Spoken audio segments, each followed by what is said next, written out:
Hi friends, welcome to our channel. 2 ఎకరాల వరకు రైతు భరోసా జమ, రైతుల ఖాతాల్లోకి 1.091 కోట్లు జమ. అదేందనేది వీడియోలో తెలుసుకుందాం. ఇప్పటి వరకు మన ఛానల్ని సబ్స్క్రైబ్ చేయకపోతే సబ్స్క్రైబ్ చేయండి, లైక్ చేయండి, షేర్ చేయండి.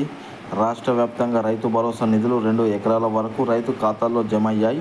సోమవారం ప్రభుత్వం రైతు ఖాతాల్లో 1.091.95 కోట్లు జమ చేసింది. దీంతో రాష్ట్ర వ్యాప్తంగా 34.69 లక్షల మంది రైతులకు రైతు భరోసా కింద మొత్తం 2.218.49 కోట్లు జమ అయ్యాయి.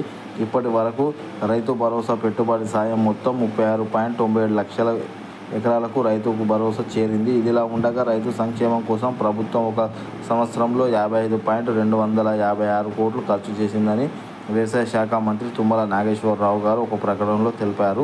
దేశంలోని ఏ రాష్ట్రం కూడా ఒకే సంవత్సరంలో రైతు కోసం ఇంత పెద్ద మొత్తాన్ని ఖర్చు చేయలేదని ఆయన అన్నారు. కాంగ్రెస్ ప్రభుత్వాన్ని పావలా రుణమాఫీ అని విమర్శిస్తున్న రైతులకు 2018లో బీఆర్ఎస్ హయాంలో ఎంతమందికి రుణమాఫీ ప్రారంభమైందో చెప్పవాలంటున్నారు. 2023లో చివరిసారిగా సగం రుణమాఫీ మాత్రమే మాఫీ చేసినారు. ఎన్నికల లాభాల కోసం తనకు విమర్శించడం మిగతా ఉందని అన్నారు. 2014లో రుణమాఫీ రైతులపై 2,630 కోట్లు వడ్డీ భారాన్ని మోపిందని, 2018లో రుణమాఫీ 4 సంవత్సరాల ఆలస్యంతో రైతు భరోసా 8,315 కోట్ల వడ్డీ భారం మోసామని ఆయన అన్నారు. కాంగ్రెస్ అధికారంలోకి వచ్చిన మొదటి సంవత్సరం సీజన్లోనే 25.946 మంది రైతులకు 20.616.89 కోట్ల రుణమాఫీ చేశామని ఆయన అన్నారు. పంట బీమాతో సహా అన్ని పథకాలు నిలిపివేయడం వల్ల రైతులకు 3,000 కోట్ల నష్టపోయారని ఆయన విమర్శించడం జరిగింది.